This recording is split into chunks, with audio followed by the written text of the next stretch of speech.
Hello दोस्तों, स्वागत है आपका हमारे चैनल अमीषा की कहानियां पर। मेरा नाम प्रिया है। मैं शादी के समय बहुत ही सुंदर और मेरा फिगर भी बहुत ही मस्त था। मगर बच्चा होने के बाद मेरे शरीर में काफी बदलाव आ गया। अब मेरा शरीर थोड़ा मोटा हो गया था। मेरे पति ने भी अब मेरे अंदर रुचि लेना करीब करीब बंद ही कर दिया। लेकिन मुझे तो रोमांस करना बहुत ही अच्छा लगता था। अपने पति से उम्मीद करती थी कि वह मेरी उसका ख्याल रखेंगे और मुझे शांत करेंगे। लेकिन मेरी उम्मीद केवल एक उम्मीद ही बनकर रह गई थी।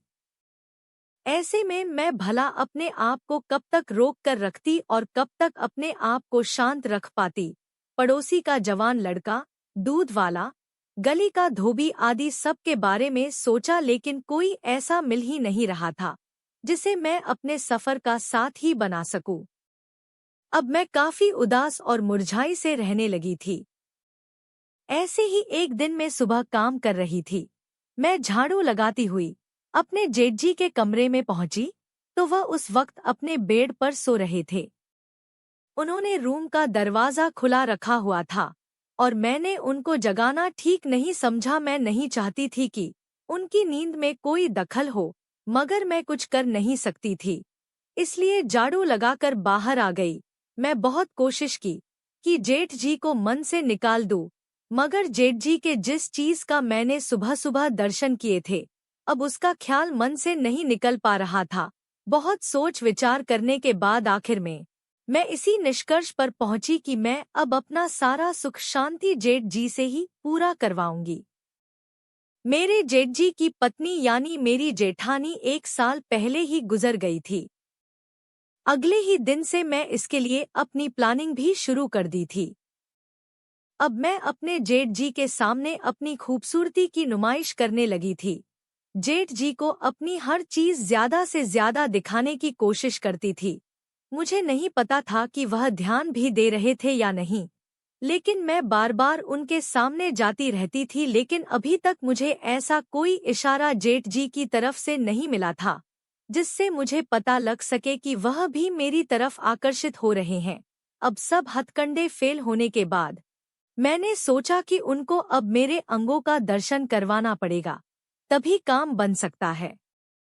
एक दिन जब मैं उनको दोपहर का खाना देने गई तो मैंने पहले से ही अपना एक बटन खोल कर रखा था ताकि जेठ जी को आसानी से आम नजर आ जाए।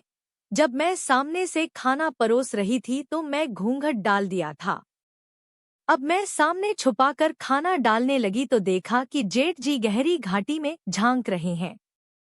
जब तक मैं वापस सीधी ना हो गई तब तक वह दर्शन करते रहे। शाम को दोबारा जब खाना दिया तो मैं कुछ ज्यादा ही नीचे झुक गई ताकि जेठ जी गहरी खाई के अच्छे से और मन भर के दर्शन कर सके। मैं जान गई कि अब वह मेरे जाल में फंस गए हैं। शायद मेरा तीर सही निशाने पर लगा था। अब मैं कई बार दिन में उनसे जानबूझकर टकराने लगी थी। एक दिन मेरे पति बेटे को लेकर रिश्तेदारी में गए हुए थे।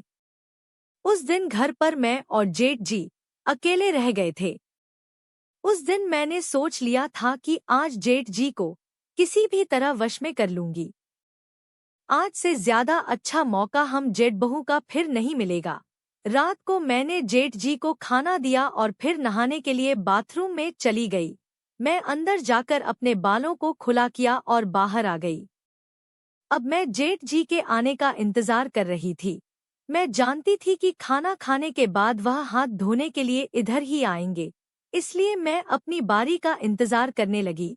मैंने सोच रखा था कि मुझे क्या करना है। मैं बाथरूम के दरवाजे को हल्का सा खोलकर देख रही थी। जब वह मुझे आते हुए दिखाई दिए तो मैं बाथरूम से बाहर निकलकर दूसरी ओर घूम गई। फिर जेठ जी को देखकर मैं चौंकने का नाटक किया और वहां से घबराकर भाग गई। जेठ जी समझ नहीं पाए कि यह अचानक से क्या हो गया। आधी रात के करीब मैं उनके रूम की तरफ गई। मुझे पता था कि वह इस समय तक सो जाते हैं। मैं उनके रूम में पहुंची तो देखा कि वह सामने बेड पर सो रहे थे। मैं चुपचाप जाकर उनके बिस्तर पर बैठ गई। थोड़ी देर मैं उनको देखते रही। और धीरे से उनके पास सो गई। थोड़ी देर बाद उन्होंने मेरे पर हाथ रख दिया और दबाने लगे।